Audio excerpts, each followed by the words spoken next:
Cancer can be found anywhere in the body. The most commonly known by masses are breast, lung, and colon cancer. However, there's a group of cancer that can be found within the oral, head, and neck. In 2020, 4.77 of the new cases of cancers were classified as head and neck cancers, which accounts for more than 7,000 Filipino people. And this April, in celebration of Cancer Awareness Month, Lifeline wishes to do its part in educating the public about this specific cancer. Keep watching to learn about its detection, symptoms, treatment, and more. I am Joan Villanueva, your host for today's episode of Lifeline, where we improve our lives by feeding our minds.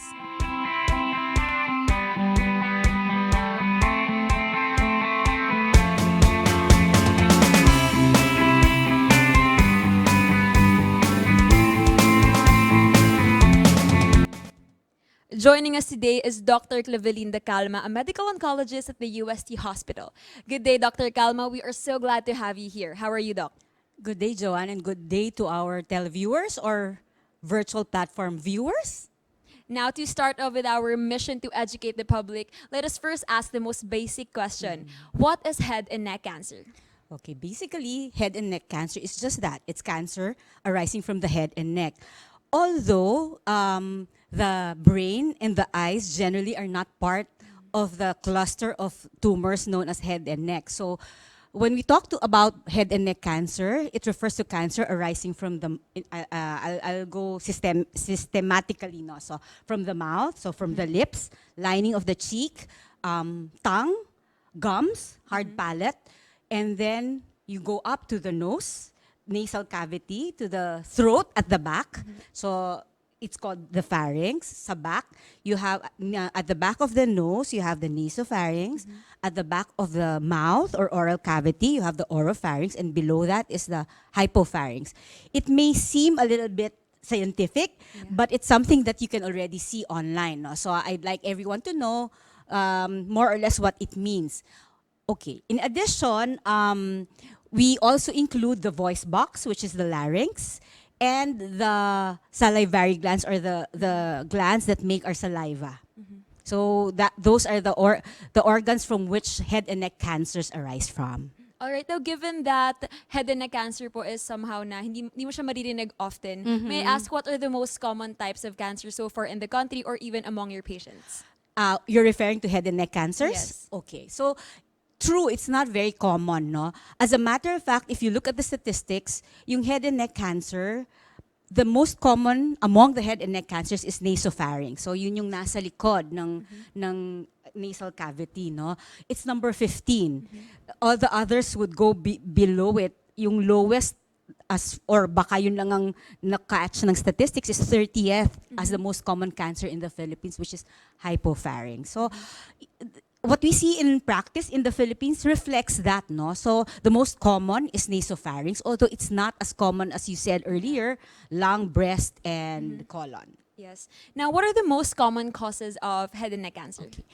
Can I just say it's not actually cause, but risk factors? Because when we talk about cause, meaning this led to this. Okay. So for cancers, we know there's no such thing as one thing definitely leading to another. So the risk factors are alcohol, smoking, whether even if it's secondhand smoke, or they say tobacco chewing, even if you don't smoke the tobacco, betel nut chewing, or commonly referred to as nganga. Sometimes there are some infections that also predispose one to develop head and neck cancers, particularly infection with human papilloma virus and Epstein-Barr virus. Others that have been associated with the risk of developing head and neck cancers would be inhalation ng wood dust, asbestos, although asbestos is not very common nowadays, it has been banned.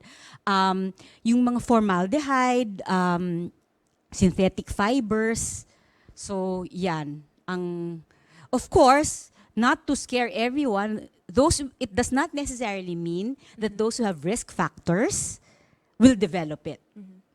Yeah, we actually studied in our toxicology class na some of the carcinogens na sometimes di natin naiisip is yung betel chewing po, which I think is very common in the province. Yes, And especially I think in the northern part of the Philippines.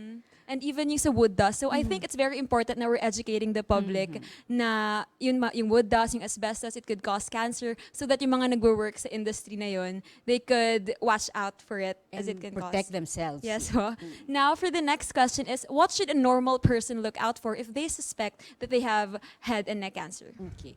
So not to scare everyone again, but there are warning signs, no. So if your warning signs with referable to the mouth or oral cavity would be if there's a red or white plaque or patch that does not heal, if there's an ulcer that does not heal, if there's something in the lining that you see is unusual, if there's a growth in the gums. For those with dentures, if the growth actually dislodges or makes the dentures uncomfortable, that can be an issue. Difficulty in swallowing or in speaking or hoarseness of the voice. Sinusitis or that does not, or inflammation or pain on the sinuses that does not resolve with antibiotic treatment. Difficulty in swallowing, because that can be a problem in the area. Also, anything unusual like bleeding from the nose, or changes in the hearing, or yung tinnitus or something that we think there's ringing in the ear, that can be a warning sign. All right. Now for the next question, how prevalent is head and neck cancer in the Philippines? So I think you said it correctly in the introduction, no? It's not very common, as I said a while ago. It's in the 15th most common. It's the 15th most common cancer in the Philippines. So, but we see a lot now. Maybe because more and more patients are aware, and therefore they seek medical attention. And now, how curable is head and neck cancer? So, the answer to that would be dependent on how early a patient comes in. No? If a patient with head and neck cancer is seen early on, then it is curable. So many things can be done. Yes, that's very actually good to hear. Now, thank you so much for answering our questions, Dr. Calma. Now, speaking of cure, we will be joined later by a radiation oncologist and an ENT head and neck surgeon to further enlighten us about the treatment and care for head and neck cancers. But before that, let us all watch a video from the Benavides Cancer Institute of the UST Hospital. The Benavides Cancer Institute of the University of Santo Tomas Hospital, inaugurated in 2006, has been a center of excellence devoted to the holistic care of cancer patients. It integrates education, training, and research guided by Christian faith and morals. The Institute commits itself to dedicated, competent, and compassionate cancer care delivery. Even in this time of pandemic, we are ready to serve our patients and ensure their welfare by implementing safety protocols.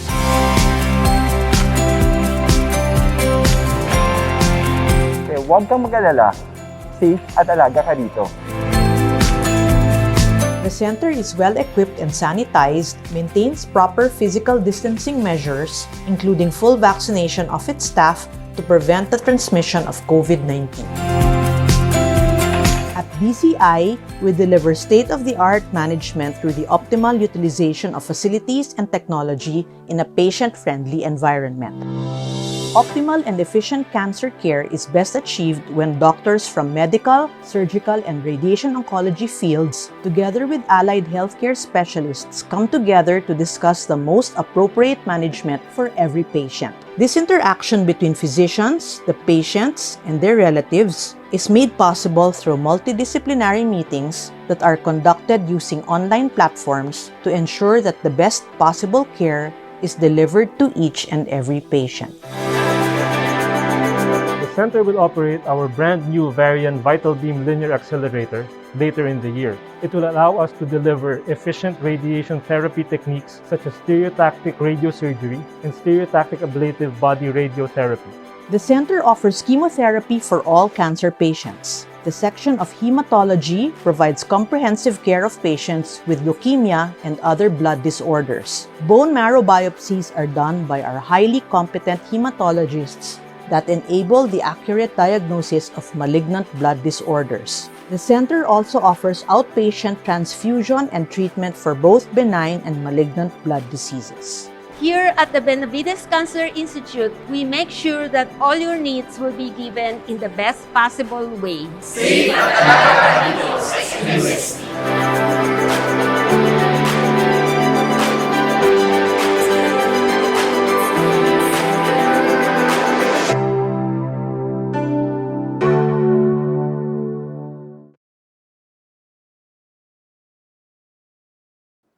Earlier, Dr. Calma enlightened us about the general facts and early detection of head and neck cancers. This time, we still have Dr. Calma, and we will also be joined by Dr. Jayson Co, a radiation oncologist, and Dr. Adrian Fernando, an otorhinolaryngologist, head and neck surgeon from the UST Hospital. We are honored to have you all here. How are you all doing today? Let's start off with Dr. Fernando. Yes, I'm doing fine. Thank you for having us here. Doc Calma again. Still fine. How about you, Doc Hi, Co? good day, Joanne. Thank you for having us here. Yes, we're so excited to have you here. Now, to start off, can we ask Dr. Fernando, what are the screening processes to be done for head and neck cancers? Before I move to your question, let me give just a brief background what screening tests are about. So usually we recommend screening tests with the intention of looking for cancer among individuals who doesn't have symptoms or any signs of cancer yet. So over the years, we continue to develop tests that can be used to screen a person for specific types of cancer, primarily with the intention of decreasing or eliminating the deaths from cancer and reducing the incidence of or the chances of one getting cancer. So there are already screening tests available for other types of cancer, like, for example, breast cancer, colon cancer, prostate. But with the complexity of the head and neck region and the numerous subsites in the head and neck, it's really difficult for us to have a single modality screening test that can detect all types of head and neck cancer. Now, in other countries, specifically, for example, in China, where nasopharyngeal cancer, another type of cancer that was mentioned by Dr. Calma a while ago, the incidence of NPC in China is roughly about 30 to 100,000 per 100,000 population. If you compare that to in the Philippines, it's about 1.2 per 100,000 population. So they have a screening test already for NPC. That's through a nasopharyngeal swab. And then that's an RT-PCR with very good and reliable results. But elsewhere, and for the other subsites in the head and neck, locally and even abroad, we don't have a developed screening test for all the different types of head and neck cancer. So what we really advocate is for patients who are identified as high risk, meaning these are the patients who are smokers, alcoholics, and those with a strong family history of head and neck cancer, to at the very least have a general physical examination and readily available endoscopic evaluation. So that's all it. right. Now, do you have anything else to add, Doc Calma? Joanne, thank you. No, I agree definitely with Dr. Fernando.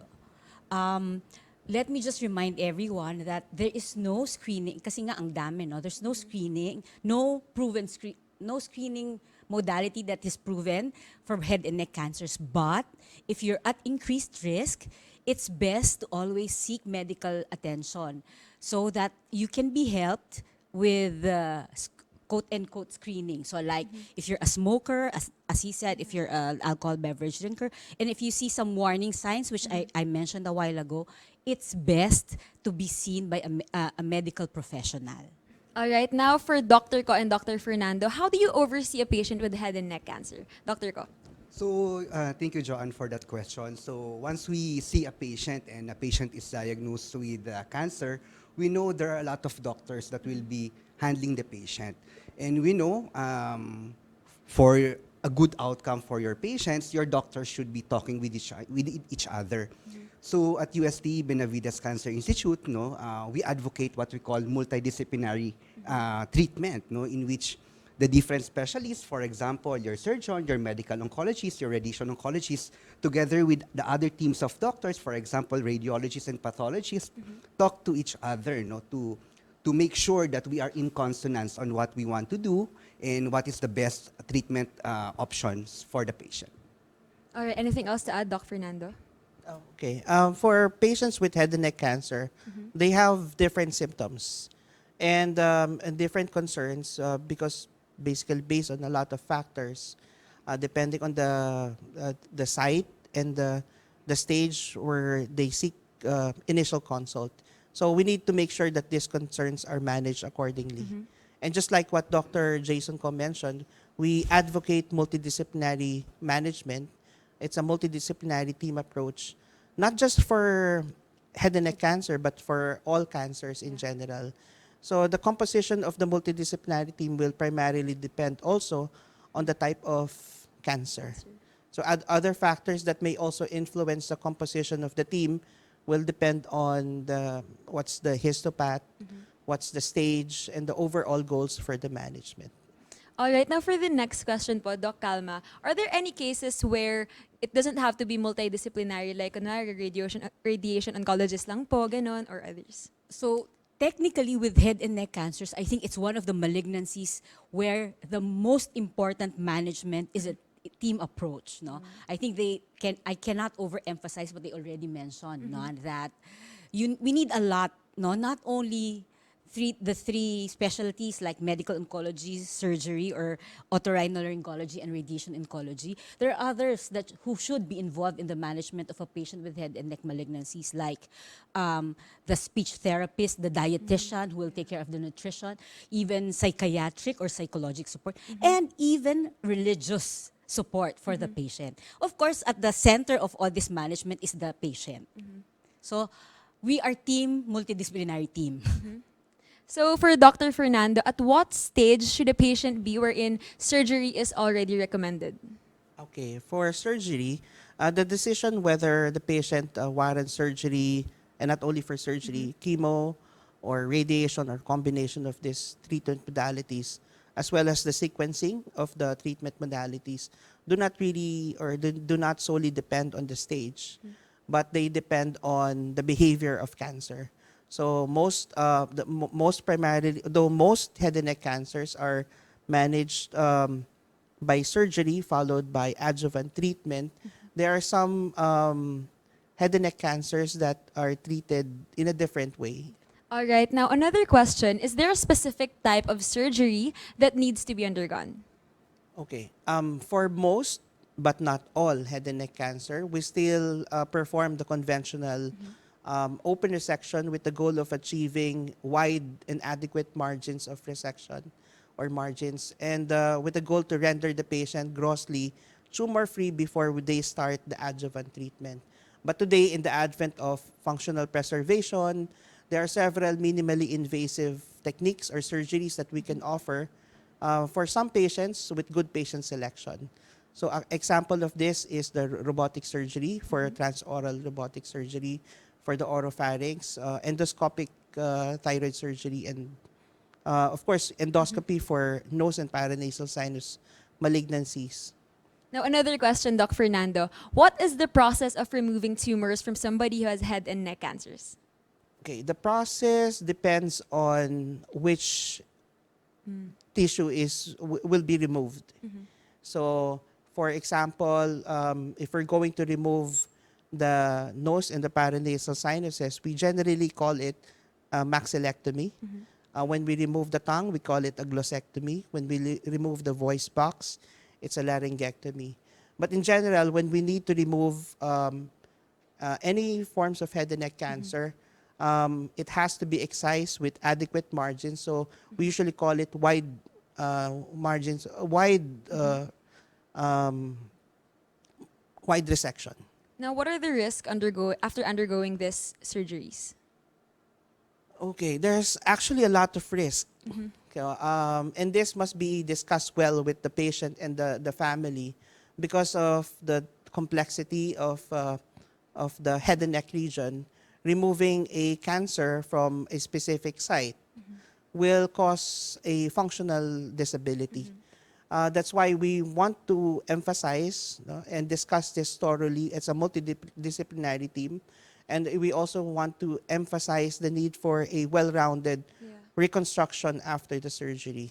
Yeah, just based on what you said, it was kind of scary, especially yung sa tongue. Like, there's such a thing as tongue surgery for this type of cancer. And I agree na you really need, like, yung mga psychiatrists for that, because a psychologist also, because you have to talk to the patient about it. Now to Dr. Ko, what is the main role of radiation therapy when it comes to treating cancer? How effective is it to treat cancer? Okay, it's a good question, no? Because we know radiation therapy is not as popular as for surgery and chemotherapy, wherein we see them on TV, on telenovelas, on movies, no?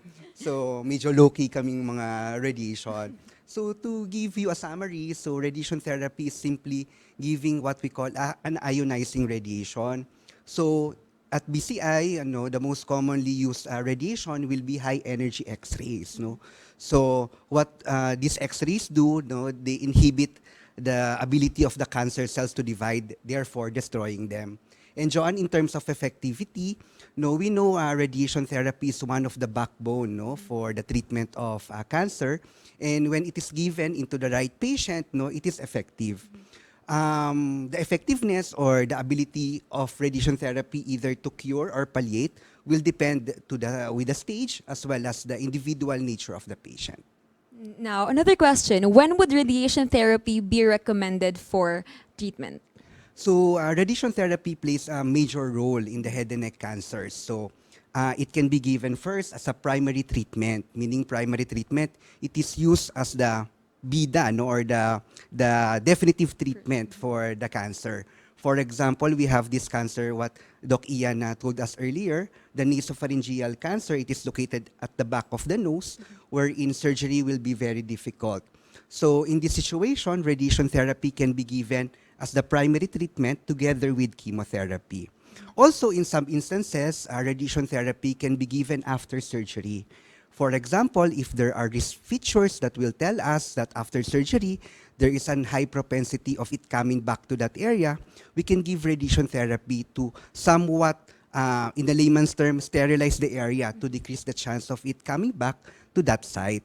And also, in the palliative setting, in which, for example, the tumor had gone through the different parts of the body and it is painful or bleeding, we can give short course radiation to alleviate the pain as well as the bleeding. So there are a lot of role of radiation therapy in head and neck cancers. Now, since we discussed the roles, what are the side effects that patients may experience after undergoing this surgery, therapy?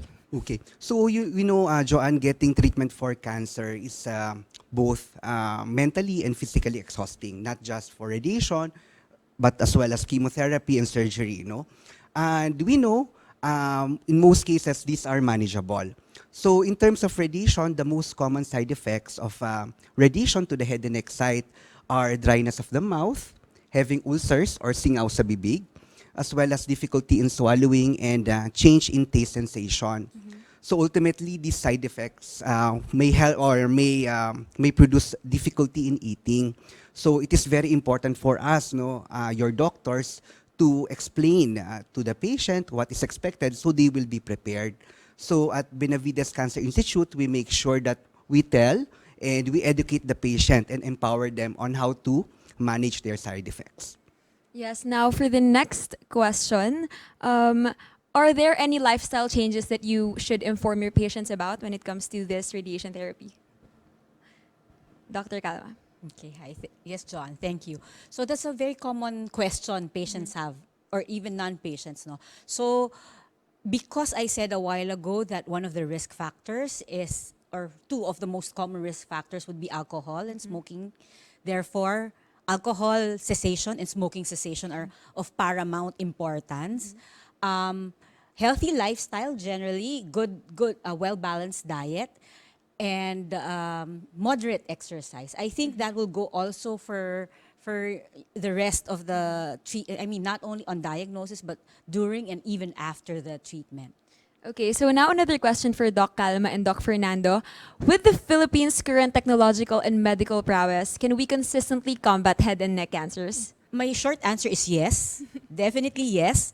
I'd like to expound further and tell patients, no, in the Philippines, the cancer patient is lucky because we not only believe in the technology of, let's say, the US or Japan or Europe. We use all of those technology and knowledge from all those countries and apply them to our patient, and therefore they get the best of the world. All right, do you have anything to add, Dr. Ko?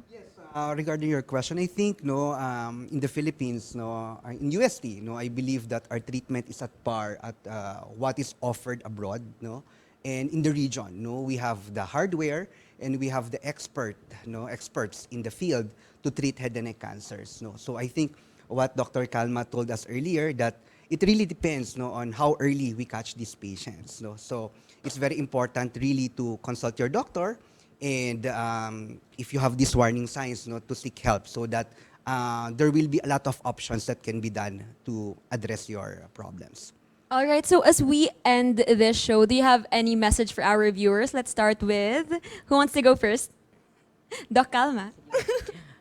Beauty before the bronze. Of course. Okay. So I think my message to everyone is, as with all cancers, head and neck cancers may be preventable, may be treatable if it's caught early. So it's important that we know what to watch out for and whom to go to for help.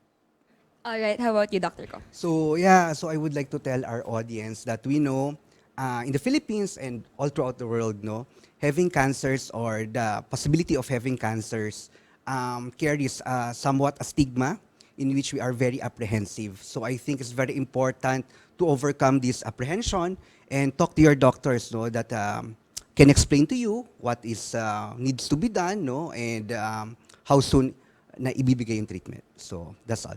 How about you, Doc Fernando? Yes, I think everything was perfectly said already by Dr. Calma and Dr. Jayson. So for me, it's about early detection and early treatment. And when you treat patient, we have to treat the patient right in a multidisciplinary approach. All right, thank you so much. Learning about head and neck cancer is the first step in the detection and prevention.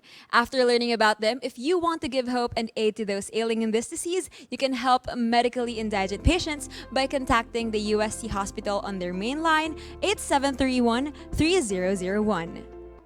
For Head and Neck Cancer Awareness Month, Lifeline has the goal of spreading awareness of the diseases plaguing the Filipino people. May this episode enlighten us all about the effects of head and neck cancer, but most importantly, remind everyone who's ailing that there is indeed hope. Once again, I am Joanne Villanueva, and this is Lifeline, where we improve our lives by feeding our minds.